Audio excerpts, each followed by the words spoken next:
Hey guys, welcome back to this video. Last time በሁለት ፓርት ስለ CSS selectors አይተናል። በዚህ ቪዲዮ ላይ ስለ CSS inheritance እናያለን። ማይክ ነኝ ከፕሮግራሚንግ ሰርኪት። ላይክ፣ ኮሜንት፣ ሰብስክራይብ ማድረግ እና የደወል ምልክቷን በመጫን ቤተሰብ ይሁኑ።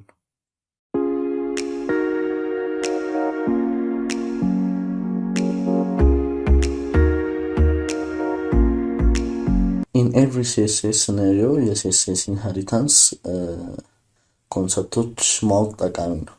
ምክንያቱም አንዳንድ የሲኤስኤስ ፕሮግራሞች ባይ ዲፎልት ከፓረንታቸው ቫልዩ ኢንሄሪት ያደርጋሉ። ምሳሌዎችን አንድ ደሚ ቴክስት ያለው ፓራግራፍ ዲፋይን ላድርግና አንዱን ወርድ መርጠን በስትሮንግ ኢለመንት ራፕ እናድርገው። ሶ ራፕ ለማድረግ እንዴት እንደምንችል ኤችቲኤምኤል ሲሪየስ ላይ አይተናል።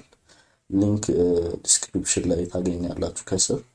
ራፕ ለማድረግ የመረጥነው ወርድ ሰሌክት እናድርግና ቬስ ኮድ ላይ ገብተን ኮንትሮል ከዛ ፒን እንጫናለን። ከዛ ይሄ ኮማንድ ፓሌት ይመጣልናል። በመቀጠልም ግሬተር ዛን እናደርግና ራፕ ብለን ኢንተር ስንል ሌላ አብሪቬሽን መጻፊያ ፊልድ ይመጣል። እዛ ላይ ራፕ የምናደርግበትን ኤሌመንት እንጽፋለን። ኢን አወር ኬስ ስትሮንግ ኤሌመንት ነው። ስለዚህ ስትሮንግ እንጽፍና ኢንተር እንለዋለን። ሶ እንደዚህ ራፕ ያደርግልኛል። ከዛ ስታይላችን ጋር እንሂድና ለፓራግራፍ ኤሌመንት ሩል ዲፋይን እናድርግ። ስለዚህ ኤሌመንት ዲፋይን ለማድረግ ፒል እና ከስር የጻፍኩትን ማለት ነው ሰሌክት እንዲያደርግልኝ ፒል እና ከርሊ ብሬስ ከፍቼ ፕሮፐርቲውን ከለር ቫልዩ ምን ልስጠው ዶጀር ብሉ ወይም ደማቅ ሰማያዊ ልስጠውና ሴቭ ስናደርገው ደሚ ቴክስታችን ሰማያዊ ይሆናል። እዚህ ጋር ስትሮንግ ያደረግነው ሁሉ ሰማያዊ ይሆናል። ምንም አይነት ስታይል ሳንሰጠው ይሄ ኢንሄሪታንስ ይባላል ማለት ስላልሰጠ ነው።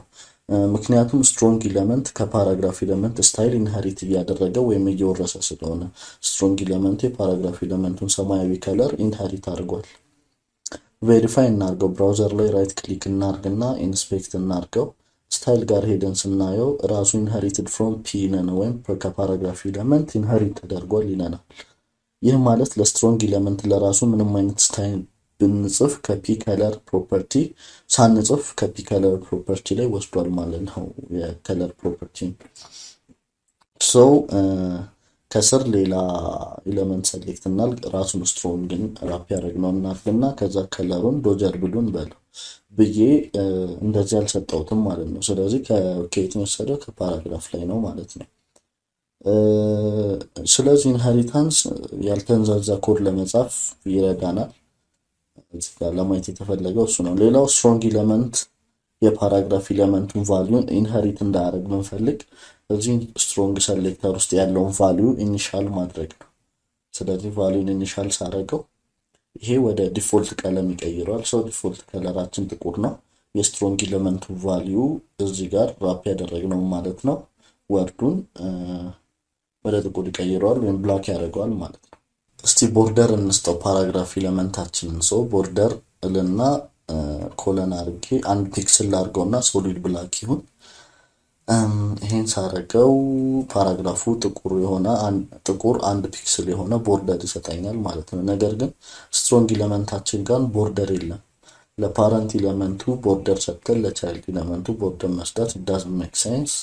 ፕላስ ውበትም ይቀንሳል። ኮዳችንም ኤቭሪ ታይም ስንል የተንዛዛ ነው የሚሆነው። ግን ኢንሄሪታንስ ፎርስ ማድረግ ብንፈልግ ወይም ደግሞ እቺ ስትሮንግ ኤሌመንቷ ራፕ የተደረገው ወርድ የራሱ የሆነ ቦርደር እንዲኖረው ብንፈልግ ለስትሮንግ ኤሌመንት የሰጠነው ሩል ጋር እንሂድና CSSአችን ላይ ቦርደር ብለን ኢንሄሪት እናድርገው ቫልዩን። ይህ ማለት የፓራግራፍ ኤሌመንቱ ቦርደር ኢንሄሪት ወይም መጋራት እፈልጋለሁ ማለት ነው። ፓራግራፍ ኤሌመንቱ ላይ ቦርደሩን ለዚህኛው ለስትሮንግ ኤሌመንቱ እፈልጋለሁ ማለት ነው። ብራውዘር ላይም ለፓራግራፍ እና ለስትሮንግ ኤሌመንቶች ቦርደር ይሰጥልናል ማለት ነው። በዚህ መልኩ ኢንሄሪት መደረግ የሚችሉ ብዙ የሲኤስኤስ ፕሮፐርቲዎች አሉ። ያው አሎንግ ዘ ዌይ አብረን እናያቸዋለን። ሜሞራይዝ ማድረግ ወይም እያንዳንዱን መሸምደድ አይጠበቅብንም። ሶ ጋይስ ስለ CSS ኢንሄሪታንስ ይሄን ይመስላል ማለት ነው ባጭሩ። ኔክስት ታይም በሌላ CSS ቪዲዮ እንገናኛለን። ላይክ፣ ኮሜንት፣ ሰብስክራይብ እና የደወል ምልክቷን መንካት እንዳይረሳ። see you in the next video.